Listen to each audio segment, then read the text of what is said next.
जिसको आप योगी समझ रहे हैं वो ढोंगी है, कंप्लीट ढोंगी है। और इसको मैं प्रूव कर सकता हूं कि ढोंगी कैसे है। सन्यासी किसको कहते हैं? मैं हिंदू धर्म पे बहस करने के लिए तैयार हूं। बुलाइए किसी भी आरएसएस के प्रकांड पंडित को, मैं उससे बहस करना चाहता हूं,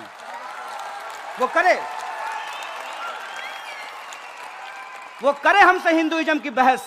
किस पे बहस करना चाहता है? रामचरितमानस पे, गीता पे, किस पे बहस करना चाहता है? सन्यासी किसको कहते हैं?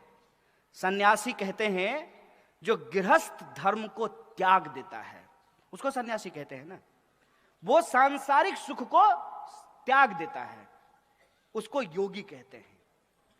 भगवान राम अपने सौतेले भाई के लिए, पिता के वचन के लिए, सौतेली मां के लिए अयोध्या का राजपाट छोड़ करके कहां चले गए? जंगल। योगी जी का ओरिजिनल घर जानते हैं कहां है? उत्तराखंड। उत्तराखंड जो है वहां जंगल है, तो ये जंगल और पहाड़ से कहां आ गए? लखनऊ।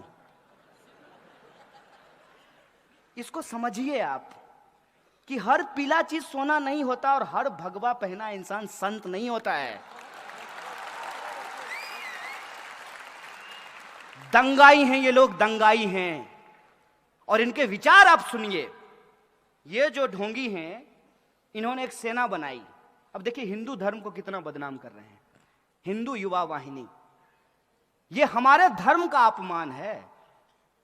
हमारे धर्म में तमाम तरह की व्यवस्था अपने आप की गई है। सबसे पहला बात, अरे जो जैसा करेगा वैसा भरेगा, ये मूल बात है।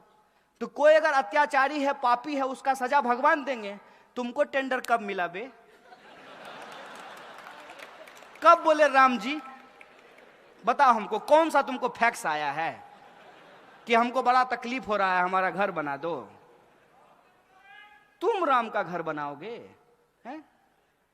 अपना उपाय नहीं, अपनी कुर्सी के लिए, अपनी राजनीति चमकाने के लिए, अपने गली चौक चौराहों पे बाह फैला के घूमने के लिए तुम हमारे भगवा रंग का बदनाम कर रहे हो, तुम हमारे राम का अपमान कर रहे हो। क्या होता है भगवा रंग? भगवा रंग इस देश में वीरता का प्रतीक है, कायरता का प्रतीक नहीं है। भगवा रंग इस देश में लोगों को बचाने का प्रतीक है, लोगों को मारने का प्रतीक नहीं है। भगवा रंग इस देश में साहू जी महाराज का रंग है, छत्रपति शिवाजी महाराज का रंग है, तुकाराम का, संत तुकाराम का रंग है। और तो और यहां कुछ बौद्ध भिक्षु बैठे हुए हैं।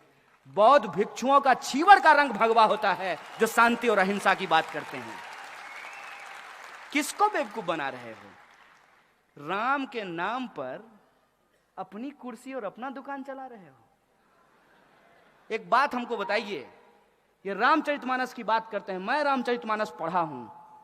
रामचरितमानस में 1 दर्जन से ज्यादा शब्द उर्दू के हैं। गरीब नवाज शब्द रामचरितमानस में लिखा हुआ है।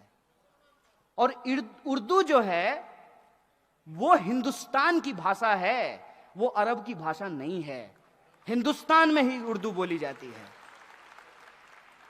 रामचरितमानस जो है उसमें एक पंक्ति लिखी हुई है तुलसीदास की।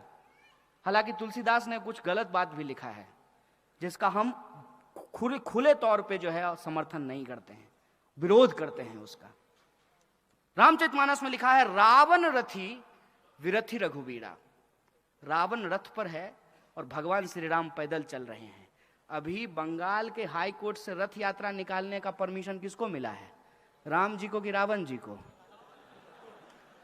तो सोचिए ना, अपने तर्क का इस्तेमाल कीजिए ना। और मैं गलत हूं तो मुझे बताइए, मैं अपने आप को ठीक कर लूंगा। मैं प्रधानमंत्री थोड़ी हूं कि कुछ बोलने के चलते आपको जेल में डलवा दूंगा। आपको सुन करके आश्चर्य होगा, मोदी जी एक बार एक राज्य के दौरे पे गए, एक डीएम जो है वो चश्मा लगा करके उनके सामने खड़ा था। भूल गए होंगे आप लोग, अरे रोज नई नई घटना घटती है, कितना याद रखेंगे। चश्मा लगा करके खड़ा था छत्तीसगढ़ में, उस डीएम को सस्पेंड कर दिया गया। बिग बॉस के सामने तुम चश्मा लगा लोगे? अब आप सोच के देखिए। आप नौजवान हैं, आप यूपीएससी करना चाहते हैं, आप महाराष्ट्र पीसीएस का एग्जाम पास करना चाहते हैं, और ऐसा आदमी जो अभी तक अपना डिग्री नहीं दिखाया है, उसके सामने आप चश्मा लगा लें तो आपको नौकरी से निकाल दिया जाएगा। आप ऐसा भारत चाहते हैं क्या? हमने ऐसे भारत की कल्पना की थी क्या? लोगों ने 2014 में मोदी जी को इसी बात के लिए वोट दे दिया था। 2014 में मोदी जी को वोट विकास के लिए दिया गया, अच्छे दिन के लिए दिया गया, करप्शन पर कार्रवाई करने के लिए दिया गया, महंगाई को कम करने के लिए दिया गया, किसानों की आत्महत्या को रोकने के लिए दिया गया। कौन सा एक काम है जो सरकार ने किया हो और हम लोग उसको स्वीकार नहीं कर रहे हो? आप ही हमको बता दीजिए। क्या इस देश में किसानों की आत्महत्या रुक गई? और क्या किया गया किसानों के लिए? कोई स्टेप भी अगर लिया गया होता तो हम मान लिए होते। जो योजना को ये गला फाड़ फाड़ करके बताते हैं उज्ज्वला योजना, उसकी हकीकत क्या है?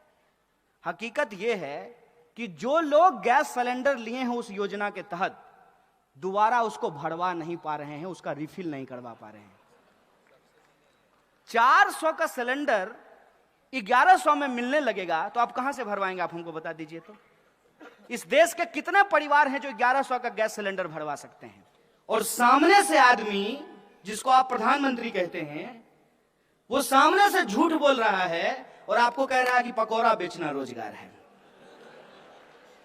आप लिखिए, my views are not political, apolitical. ये सवाल समझ में नहीं आएगा। इनको 1 मिनट के लिए छोड़िए। आप अपने दिल पे हाथ रख करके हमको बताइए कि आपका अच्छा दिन आ गया।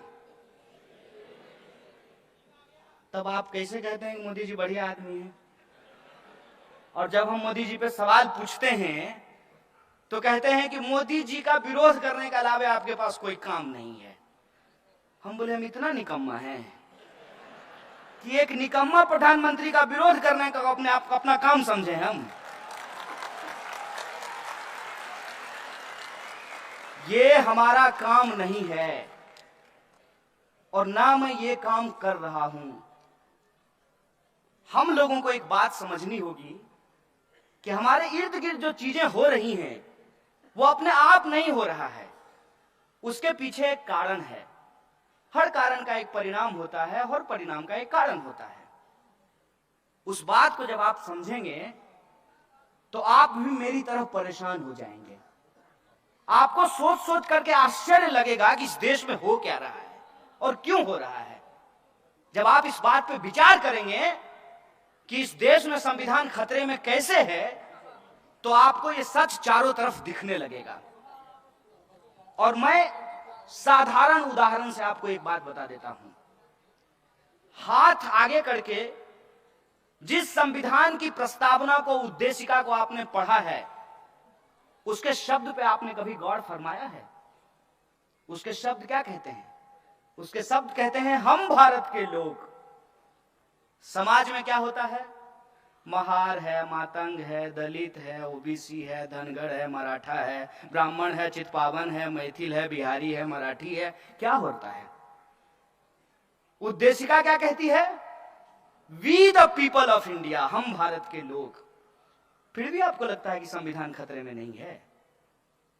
और संविधान की उसी प्रस्तावना के मूल्य क्या हैं कि आप चाहे हिंदू हो या मुसलमान हो, सिख हो या ईसाई हो, बुद्धिस्ट हो या जैनी हो, या आप किसी धर्म को नहीं मानते हो, लेकिन आपका अधिकार किसी और दूसरे भारतीय के अधिकार के बराबर है। यह आपको आपका संविधान अधिकार देता है।